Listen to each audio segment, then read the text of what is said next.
Nós estamos começando ainda o ano, embora já iniciamos o segundo mês,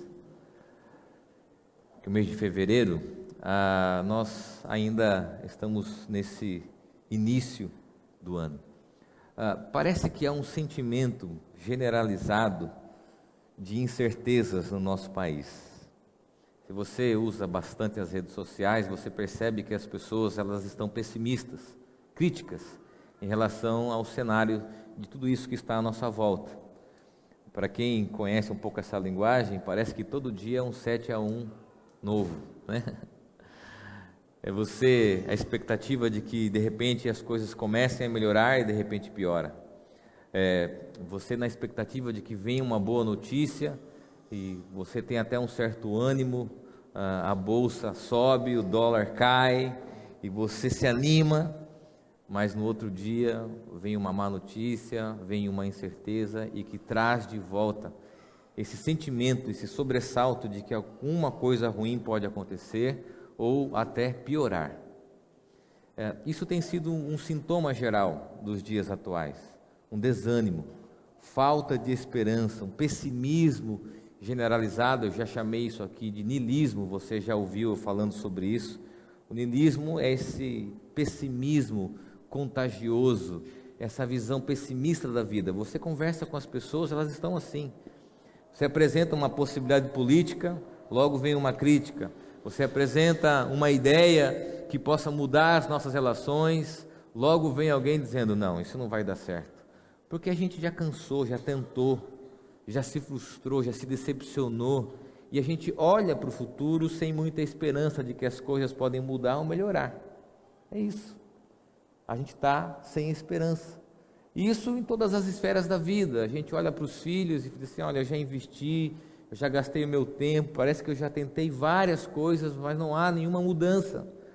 Isso também acontece no nosso casamento, quando a gente se enfrenta nas relações diárias e a gente percebe de que as coisas não avançam e dá aquela sensação de rotina, aquela sensação de que vai ser assim sempre. Isso também acontece na nossa vida espiritual. Quem tem já uma caminhada cristã de algum tempo e diz assim, eu já vi isso acontecer, e a vida cristã é essa oscilação de altos e baixos. Isso acontece em todas as esferas da nossa vida. Você pode, por exemplo, se perguntar, e se as coisas derem errado? E se eu perder as forças? E se eu não aguentar? E se eu ficar sozinho? E se eu perder a esperança? Então essa série de mensagens é um convite em meio às incertezas da vida. E é muito difícil. Eu quero falar para você que para mim é muito desafiador trazer uma palavra de esperança no meio desse caos, desse pessimismo que contaminou a todos nós. Mas o desafio não é que eu tenha que motivar você, mas o desafio é que o seu coração esteja aberto àquilo que Deus quer falar para você através da sua palavra. Eu quero ler com você o texto de Abacuque, capítulo 3, do versículo 17 a 19. Nós vamos estudar esse texto durante todo o mês de fevereiro. Uma canção que o profeta Abacuque escreve logo no 3º capítulo. E é importante você entender que o cenário da vida de Abacuque é um cenário de injustiça. Se você ler, e aqui o meu convite, o capítulo 1 e o capítulo 2 de Abacuque, parece que é muito diferente daquilo que ele escreve aqui no capítulo 3.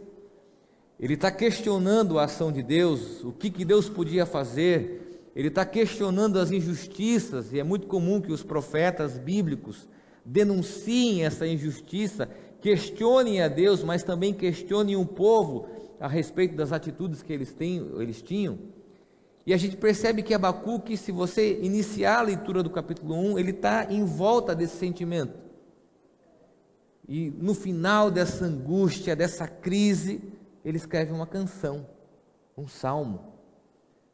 E parece que meio contraditório, se você olhar alguém terminar o seu relato, os seus escritos, ou o seu discurso, o seu conteúdo, de uma forma a afirmar a sua fé. Ele denuncia, ele questiona, ele fala, Deus, cadê o Senhor? Deus, está acontecendo isso, há injustiça. E de repente, depois desse lamento, de incerteza, depois desse diagnóstico que ele tem, até pessimista, porque se você ler e não contemplar o capítulo 3, você vai perceber que ele tem um tom pessimista, e vai mostrar para a gente que não tem muita esperança.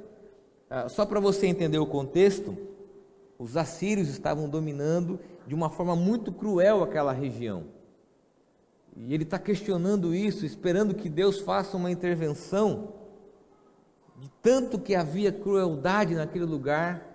E ele termina esses questionamentos, essa angústia, esse niilismo, com uma canção que diz o seguinte: ainda que as figueiras não produzam frutas, e as parreiras não deem uvas, ainda que não haja azeitonas para apanhar, nem trigo para colher, ainda que não haja mais ovelhas nos campos, nem gado nos currais, mesmo assim eu darei graças ao Senhor, e louvarei a Deus, o meu Salvador. O Senhor Deus é a minha força, Ele torna o meu andar firme, como de uma corça, e me leva para as montanhas, onde estarei seguro. Interessante entender que essa canção, ela não brota de uma situação boa. Essa canção, essa afirmação de fé, não brota de um final feliz, não brota de um cenário positivo, que talvez muitos de nós a gente quer, né? Um discurso positivo, feliz da vida. Não brota, brota de uma adversidade. Abacuque, ele acompanhou a transição do domínio assírio, dos caldeus, para o domínio babilônico. E olha só, era tão cruel esse contexto de Abacuque, que a Assíria era descrita pelo profeta como insaciável, aquela que devora os povos, aquela que confia na sua própria força e na rede do seu próprio Deus. Contexto total de injustiça, como o nosso país. Quando a gente olha para os relatos, para as denúncias, quando a gente olha para essa realidade, que a cada semana a gente é deflagrado diante dessa realidade, ele está diante desse contexto de justiça e mesmo assim ele afirma a sua fé. Mas eu queria destacar nesse capítulo 3, a canção que ele escreve, que nós lemos, que fala sobre a cadeia econômica local. Embora há uma metáfora até poética, as ilustrações que Abacuque usa se referem a uma cadeia econômica, que dizia respeito à economia local. Se nós pudéssemos, por exemplo, traduzir no contexto de hoje, uma paráfrase, ficaria o seguinte: ainda que o salário não seja suficiente, nem que o mercado de ações não dê lucro, ainda que os investimentos não tenham retorno e que eu perca o emprego, ainda que o meu fundo de pensão possa falir e toda a minha poupança se esgotar, é essa exatamente a convicção de que Abacuque tem. Ele está dizendo do sustento, do provento, da vida, ainda que todo esse cenário econômico seja adverso, eu vou colocar a minha confiança, a minha fé, a minha esperança em Deus. Vou agradecê-lo, vou louvá-lo, vou adorá-lo, mesmo no contexto que eu estou vivendo. Agora, o profeta coloca uma condicional, e eu quero falar hoje sobre essa condicional, ainda que. Quando ele fala ainda que, diante dessa metáfora da vida, ele afirma que a vida tem as suas variáveis. Eu queria que você prestasse atenção nisso. Quando ele diz ainda que, ele apresenta uma questão variável, principalmente afirmando que coisas ruins podem acontecer. Olha, ainda que a figueira não floresça, ele está dizendo que existe a possibilidade da figueira não florescer. Ele está colocando que a adversidade é uma possibilidade. Eu vou afirmar isso para você, porque tem muita gente que não gosta de ouvir isso. Ele está dizendo que a adversidade é uma possibilidade. Tem muita gente pregando, ensinando, que crente não vive adversidade, que a vida é só sucesso, 7, 8, 10, 9 passos.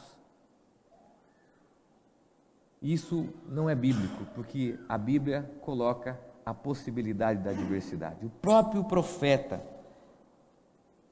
diz que a figueira pode não florescer. É duro ver isso. Se a figueira floresce, é porque bons tempos virão.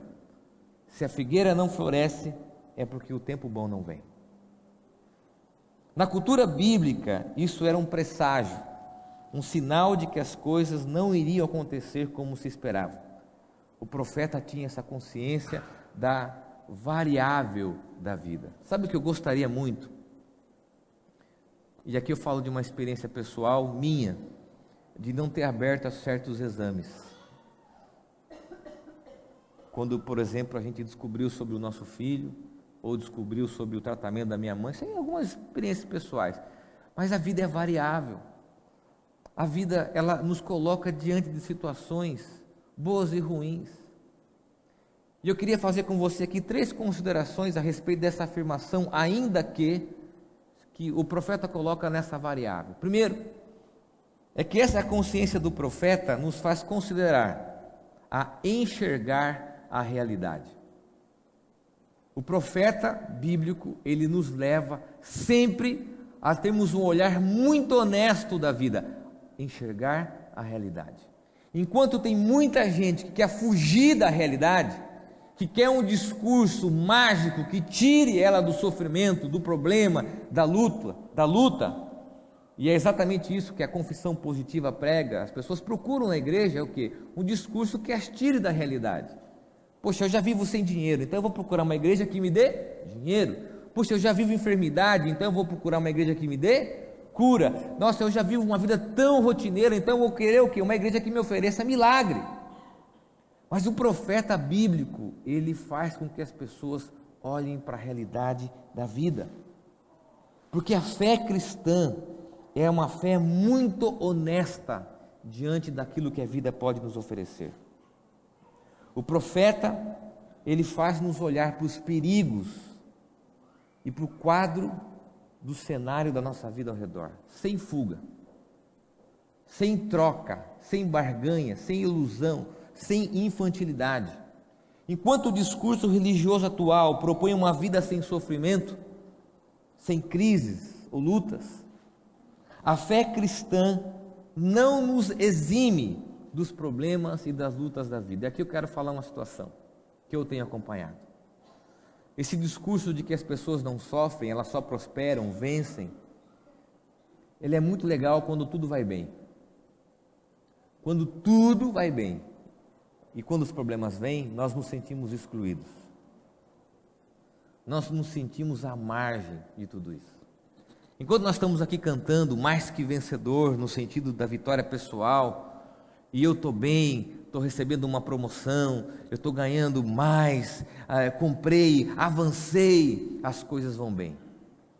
Mas quando os problemas nos visitam, desemprego, crise conjugal, crise com o filho, um problema de saúde, a gente se vê à margem, se sente amaldiçoado, acha que Deus não está nos ouvindo, acha que Deus está distante e que aquela palavra de vitória foi proferida pela minha vida, faltou fé. E é muito constante nas minhas relações pessoais encontrar com pessoas que vivem problemas, que acham que vivem essas situações por falta de fé. A fé cristã, ela nos desafia a olharmos a realidade nos olhos. Olharmos o problema financeiro do casal e dizer assim, temos um problema real. Nós não sabemos administrar as nossas finanças. A olharmos os nossos filhos e dizer o seguinte, erramos na educação. Nós erramos. A olharmos para as nossas relações e admitirmos que falhamos. A olharmos para o problema de saúde e dizer o seguinte, eu vou lutar. Porque isso faz parte da minha condição humana. Vou enfrentar isso, olhando nos olhos. Ricardo Gondim tem um convite para a nossa vida. Ele diz o seguinte, prefira a dureza de uma realidade à tranquilidade de uma ilusão. Porque a ilusão nos leva à frustração. a nos frustrarmos com os discursos religiosos, a nos frustrarmos com falsas promessas, porque a fé cristã não propõe isso. Jesus disse o seguinte: olha, não temam, não fiquem angustiados, mas no mundo vocês vão ter aflições. No mundo vocês vão passar por circunstâncias difíceis. Mas eu venci o mundo. Agora, qual que é a aplicação disso? Ficarmos ainda mais pessimistas? Não. Isso nos torna maduros e nos impede de vivermos por fábulas e fugirmos da realidade. Ao olharmos a vida de uma forma real, isso não significa nos tornarmos ainda mais ácidos, críticos. Não. O convite do profeta nos leva a uma maturidade, a olharmos para o cenário da vida e entendermos que existe de fato a possibilidade de que as coisas deem errado. Eu acho muito difícil você encontrar alguém no início de ano que tenha coragem de dizer para você o seguinte: olha, nem tudo que você sonhou para esse ano vai dar certo. Eu sei que você não queria ouvir isso de mim, mas a Bíblia e o profeta diz que a figueira pode não florescer, que as coisas ruins podem vir, e que o papel nosso é olharmos para isso com honestidade, com fé. Segunda consideração que essa consciência do profeta nos traz: primeiro, olharmos a realidade de forma honesta, amadurecermos com isso. Segundo, a reconhecer a nossa vulnerabilidade. O que um problema, uma crise como essa traz para a gente? Que nós somos vulneráveis, que nós falhamos, que nós somos finitos, que nós temos total dependência de Deus e inclusive das pessoas. Talvez a maior lição de um sofrimento, de uma crise, seja isso: mostrar para você e para mim que nós somos extremamente vulneráveis. Enquanto tudo vai bem, nós nos sentimos onipotentes. Enquanto tudo vai legal, nós nos sentimos o que? Senhores da vida. E quando vem a crise, a gente vê o quão frágil nós somos, quão pequeno nós somos e dependemos de Deus e das pessoas. Quão frágil você é e eu sou. Quando a gente olha para uma crise enorme do nosso país, eu não sei vocês, eu já passei daquele momento de me indignar, já passei daquele momento de me revoltar. Eu estou no momento de olhar para isso e dizer o seguinte: o que eu posso fazer para mudar um cenário tão maior que eu, tão grande, ao ponto de me engolir? Me sinto tão pequeno diante disso, tão vulnerável. E essas crises, elas vêm justamente para mostrar a nossa vulnerabilidade. Tim Keller diz o seguinte: quando a dor e o sofrimento nos atingem, finalmente compreendemos que não temos controle sobre as nossas vidas, nem nunca tivemos. As crises mostram para nós que nós não temos o controle da nossa vida, nós temos total dependência de Deus. E Deus está dizendo isso para você hoje, você que veio aqui buscando uma palavra de esperança do profeta.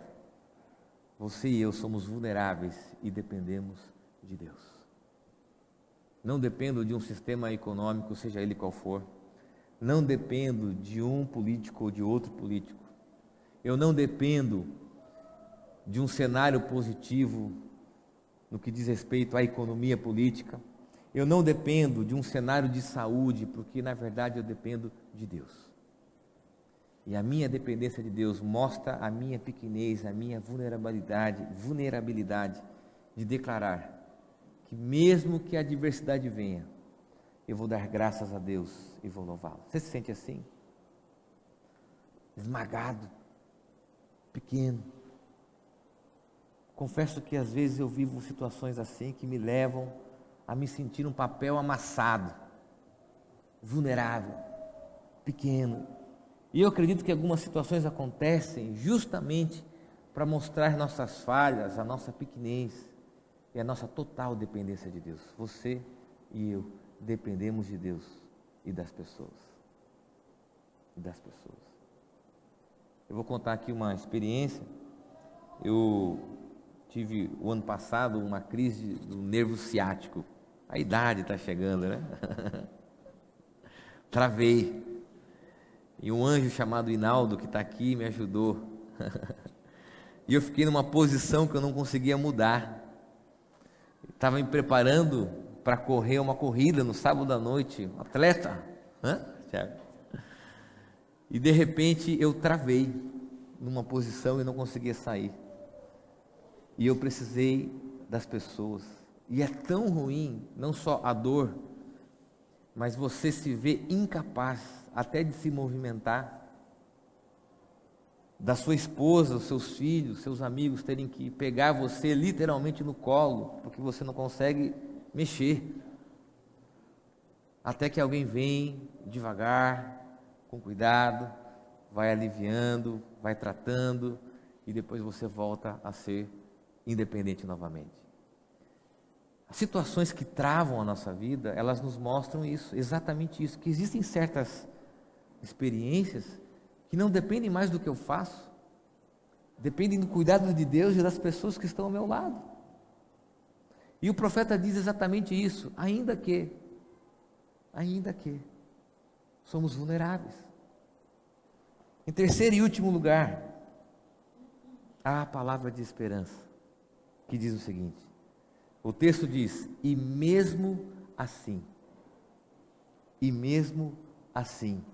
eu darei graças ao Senhor. Isso significa que mesmo assim, o profeta desfruta da presença de Deus e da sua segurança, porque Deus pode proporcionar isso. Eu vou repetir isso para você, olhando bem nos teus olhos, porque essa palavra também invade o meu coração. E mesmo assim, desfrutar da presença e segurança que apenas Deus pode nos proporcionar. Quem pode nos assegurar alguma coisa? Quem pode nos oferecer segurança? O próprio Deus. Tim Keller tem uma frase, eu já compartilhei aqui, que diz o seguinte, faz referência a Jó, por exemplo. Ele diz, Jó nunca viu a razão do seu sofrimento, mas ele viu Deus, e isso foi suficiente. Eu não tenho respostas para o seu sofrimento, para a sua crise. Eu gostaria de chegar aqui hoje e dizer o seguinte, a palavra de esperança para o Brasil é se nós mudarmos o quadro político, é se nós voltarmos em tal pessoa. Sinceramente, é muita responsabilidade para mim dizer isso. Eu não sei qual é o melhor caminho. Eu queria chegar aqui e dizer para você que está enfrentando um problema de enfermidade, dizer você está curada. Mas eu não posso responder o porquê da sua enfermidade. Eu queria dizer aqui e encontrar o porquê da sua crise conjugal, da sua crise familiar, das suas crises de relacionamento. Eu não sei o porquê isso aconteceu. Talvez a gente encontre até algumas respostas. Eu sinceramente não sei, embora isso às vezes me atormente. Mas o que eu sei é que ver Deus é o suficiente para a nossa vida. E essa é a mensagem do cristianismo. Qual o motivo da esperança nos dias atuais? Sabe qual é? Ele sempre estará conosco. Eu vou falar bem baixinho para você prestar bem atenção. Qual o motivo então da nossa esperança? Ele estará sempre conosco. Você crê nisso? Ele estará sempre conosco. A minha esperança não está num partido político, a minha esperança não está no resultado de um exame, a minha esperança não está no cenário que pode ou não mudar, pode florescer ou não florescer. A minha esperança está na companhia de Deus e na certeza de que eu nunca estarei sozinho. Essa é a mensagem do cristianismo. Que nós não estamos sozinhos. C.S. Lewis tem uma frase, e um pastor amigo nosso, ele completou essa frase, por isso eu destaquei em amarelo, diz o seguinte: assim, aprendemos a não acreditar na perenidade das coisas atuais e a ancorar a esperança em quem de fato pode nos manter seguros. Quem de fato pode nos manter seguros? O próprio Deus. Essa é a palavra do profeta, esta é a canção do profeta, não no cenário econômico, não no cenário da vida, mas na certeza de que Deus seria a sua força, de que Deus iria cuidar dele e de que Deus estaria sempre comigo e com você. Eu termino essa mensagem com duas citações que eu emendei aqui do Filipenses, que diz o seguinte: por causa da cruz tenho esperança. Nós vamos falar aqui sobre isso na ceia. A nossa esperança está em Cristo. E todos os momentos cruéis de esperar sem esperança serão recompensados. Você crê nisso? Por causa da cruz tenho esperança. E todos os momentos cruéis de esperar sem esperança serão recompensados. Queridos, eu queria chegar aqui como aqueles comunicadores engraçados que contam piadas, que contam histórias, que dão dicas de sucesso para você, que dão dicas de como você prosperar, de como você avançar. Gente, como eu queria, e eu procuro até ser muito sério com o comprometimento daquilo que a gente oferece aqui em nossa comunidade, para sermos sempre bíblicos, mas a Bíblia não diz isso.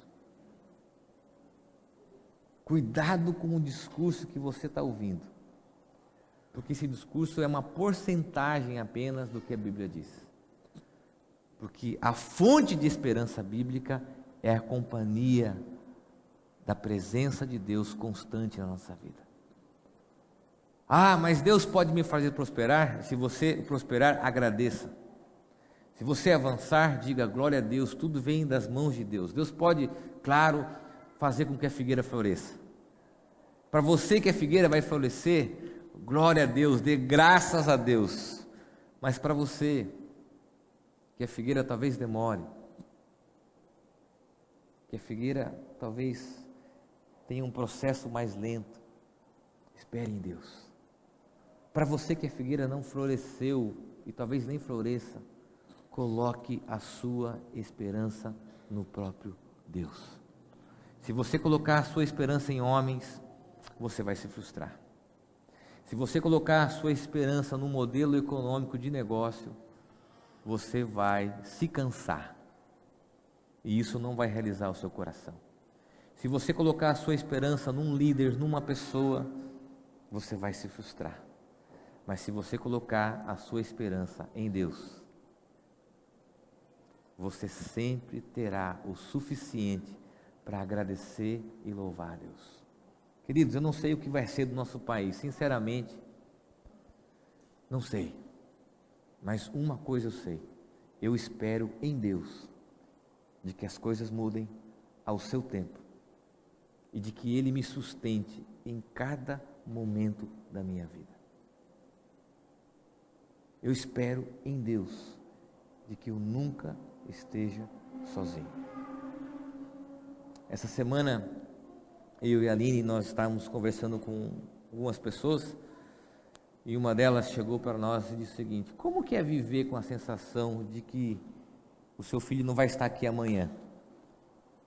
E foi bem fria, assim, com tudo, embora a gente tenha ouvido isso dos médicos constantemente, desse diagnóstico, e a gente quase nem pensa nisso, vou ser bem sincero para você.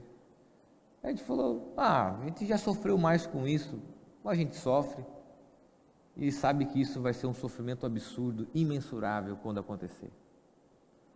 Mas uma das coisas que a gente sabe é de que Deus esteve com a gente, Deus está com a gente, e quando isso acontecer, Ele estará com a gente. É claro que a gente vai sofrer, mas a certeza de que nós não estivemos sozinhos, nós não estamos sozinhos e nem estaremos sozinhos, é o que move a nossa vida. Feche teus olhos, eu quero orar com você. Eu sei que talvez você esteja desanimado, desanimada, não é fácil,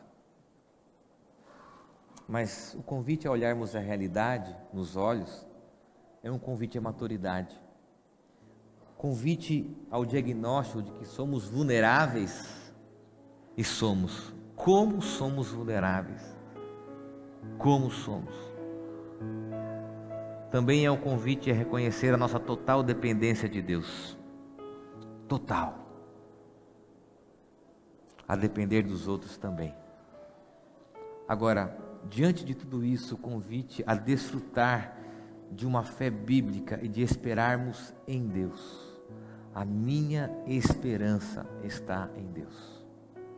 Nele. Nele. A minha fé está nele. Senhor,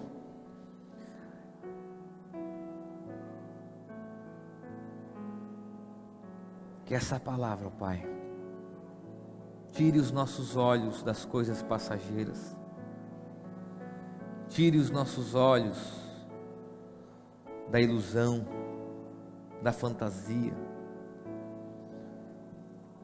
e faça brotar, mesmo diante de um cenário adverso, a esperança. A esperança de que o Senhor está conosco e nós não estamos sozinhos. Pai, eu oro por aquele casal que perdeu as esperanças. Eu oro por aquele pai, por aquela mãe que perderam as esperanças. Eu oro por aquele cidadão brasileiro que já não vê mais expectativas de melhora no país. Eu oro pelo meu irmão, pela minha irmã que estão lutando com a enfermidade, estão orando, buscando constantemente respostas, ó Deus. Que essa palavra enche o coração de todos eles de esperança e da certeza de que eles não estão sozinhos, de que o Senhor está com eles. Eu oro a Deus na certeza de que todos nós nessa manhã podemos desfrutar da Tua doce companhia e expressarmos como profeta, ainda que as coisas possam dar errado, a nossa esperança está no Senhor. No nome de Jesus é que eu oro. Amém.